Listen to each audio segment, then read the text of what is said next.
In this video, we're going to build your algebra foundation by solving four fundamental one-step equations. If you can master these core setups, you will be very well on your way to solving much more sophisticated multi-step algebra problems. Before we begin, let's understand the ultimate goal of solving an equation. Our objective is always to isolate the variable on one side. We want to end up with x equals some number, or y equals some number. That number is the solution that makes the equation true.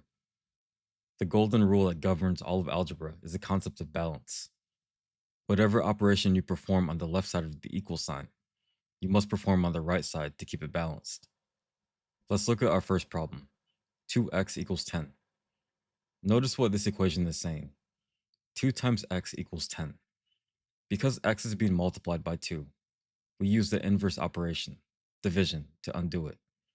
To get x by itself, we divide the left side of the equation by 2, because 2 over 2 equals 1, leaving us with 1x, or simply x. But to keep the equation balanced, we must also divide the right side by 2. 10 divided by 2 equals 5, so x equals 5 is our solution. You can verify this by plugging 5 back in. 2 times 5 equals 10, which is completely true. Let's move on to our second problem. Y minus 3 equals 12. Here, 3 is being subtracted from y. To isolate y on the left side, we need to undo the subtraction by adding 3. On the left side, negative 3 plus 3 equals 0. They cancel each other out completely, leaving y alone. Remember our golden rule. Since we added 3 to the left side, we must also add 3 to the right side. Adding down vertically, 12 plus 3 equals 15. So our solution is y equals 15. Checking our answer, 15 minus 3 equals 12, which proves our solution is correct. Now let's look at our third problem. Z plus 6 equals negative 3. To get z by itself, we need to eliminate the positive 6. The inverse of adding 6 is subtracting 6.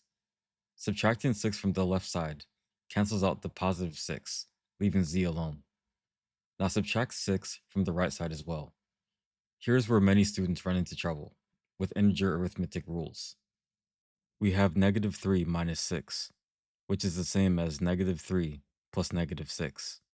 When adding two negative numbers, you combine their values and keep the negative sign, giving negative 9. So our solution is z equals negative 9. Always make sure to double check your positive and negative integer rules when solving equations. And finally, let's look at our fourth problem involving a fraction. 1/3 x equals 5.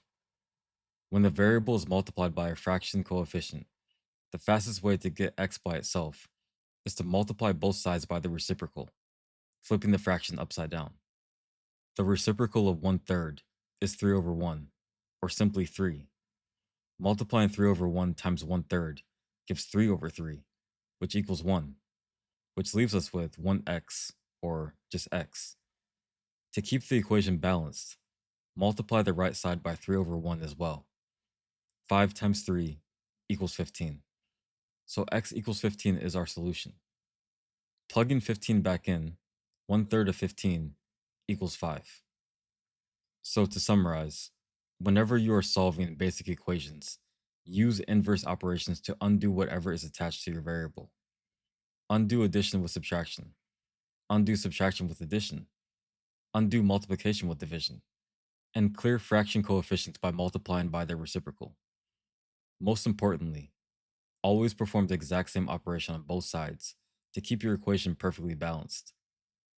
Master these four basic patterns, and multi-step equations will become second nature. Thanks for watching, and keep up the great work in your math journey.